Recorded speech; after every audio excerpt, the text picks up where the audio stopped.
All right, folks, we have a new mindfulness tool. Today's is, what's your point?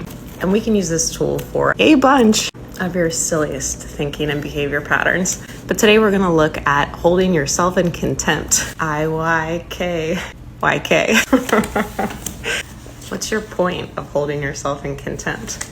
What's your point? To use this tool, when you notice that you're feeling guilt or shame or some other really cool feeling, lean in and interrupt the pattern. Hey, what's your point? What's your point? Likely, your point is that you feel bad and you don't want to be a bad person. You want to do right by yourself and others, even if that has kind of like a superficial tint to it because you want other people to think you're a good person. That's okay. That's all right. We'll start with where you are. So your point's kind of like atonement. You think that on some subatomic level, if you feel bad, then the person that you made feel bad or the lesson that you didn't learn will somehow be balanced. Humans are so funny. What might be a better way to achieve your point? What you're doing now, what would be another option? And so this point here is the same. That's why I used yellow for both. You can achieve the same goal doing some other option. But remember, this is a serious channel. Or the serious. And we have to appreciate the nuance. If there's something that you feel bad about, maybe you hurt you or you hurt somebody else. So you probably should do something about it, right? It doesn't work to just brush her under the rug. In fact, I wouldn't recommend that at all. What we're saying instead is, don't continuously beat yourself up because the process of beating yourself up actually makes you less available to do better now. Say it with me. Beating myself up makes me less available to do better now. It's pretty reasonable, right? But let's take responsibility. How do we do that? We keep it real. R is for review. Look over the whole thing. Sit down. Do it on fucking paper.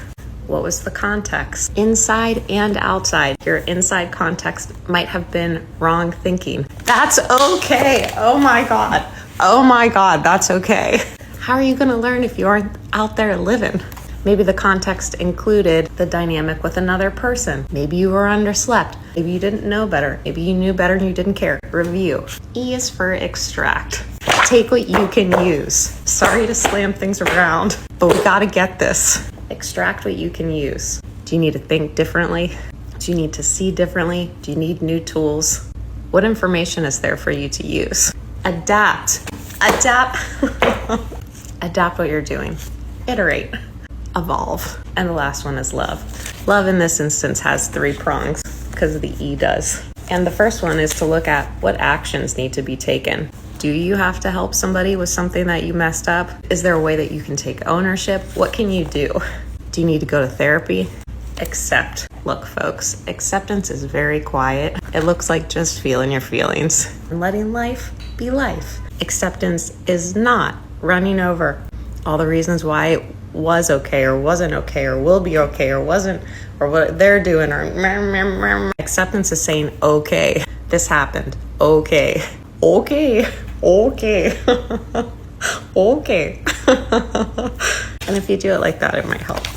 This last one says acknowledge, but I stopped paying attention to spelling midway through that. And acknowledge is acknowledge what your real point is. What's your point? What's your point? You're trying to be better. So to do that, you need to allow yourself to be in your confidence.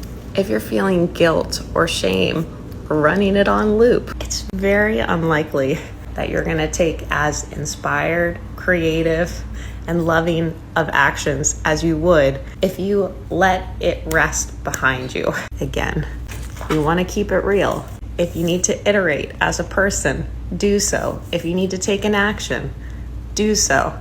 Otherwise, acknowledge what your point is. What's your point? What's your point? What's your point? It's to do better. To do better, you need to be in a good emotional state. To be in a good emotional state, you can't be beating yourself up.